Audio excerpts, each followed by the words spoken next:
nagbabagang balita sa oras na ito. Dismayadong umalis na ng bansa ang wetting bag lady na si Sandra Cam. Ayon kay Cam, magtatrabaho muna siya sa Middle East dahil hindi umuusad ang investigasyon tungkol sa wetting payola.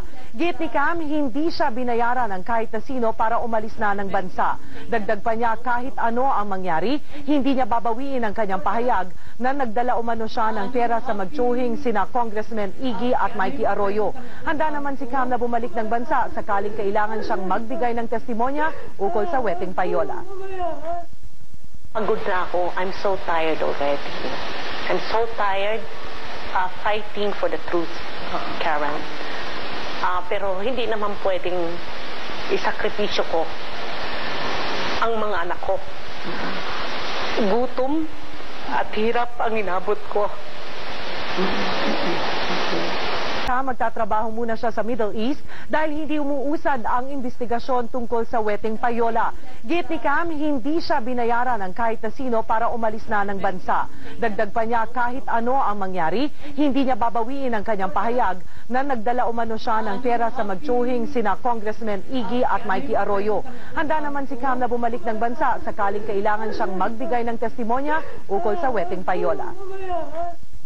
Pagod na ako. I'm so tired already. I'm so tired fighting for the truth, Karen. Pero hindi naman pwedeng isakripisyo ko ang mga anak ko. Gutom at hirap ang inabot ko. Magtatrabaho muna siya sa Middle East dahil hindi umuusad ang investigasyon tungkol sa wetting payola. Git ni Cam, hindi siya binayaran ng kahit na sino para umalis na ng bansa. Dagdag pa niya, kahit ano ang mangyari, hindi niya babawiin ang kanyang pahayag na nagdala umano siya ng pera sa magtsuhing sina Congressman Iggy at Mikey Arroyo. Handa naman si Cam na bumalik ng bansa sakaling kailangan siyang magbigay ng testimonya ukol sa wetting payola. Pagod na ako. I'm so tired already. I'm so tired fighting for the truth, Karen. Pero hindi naman pwedeng isakripisyo ko ang mga anak ko. Gutom at hirap ang inabot ko. Magtatrabaho muna siya sa Middle East dahil hindi umuusad ang investigasyon tungkol sa wetting payola. Git ni Cam, hindi siya binayaran ng kahit na sino para umalis na ng bansa. Dagdag pa niya, kahit ano ang mangyari, hindi niya babawiin ang kanyang pahayag na nagdala umano siya ng pera sa magtsuhing sina Congressman Iggy at Mikey Arroyo. Handa naman si Cam na bumalik ng bansa sakaling kailangan siyang magbigay ng testimonya ukol sa wetting payola. Pagod na ako. I'm so tired already. I'm so tired fighting for the truth, Karen. Pero hindi naman pwedeng isakripisyo ko ang mga anak ko. Gutom at hirap ang inabot ko.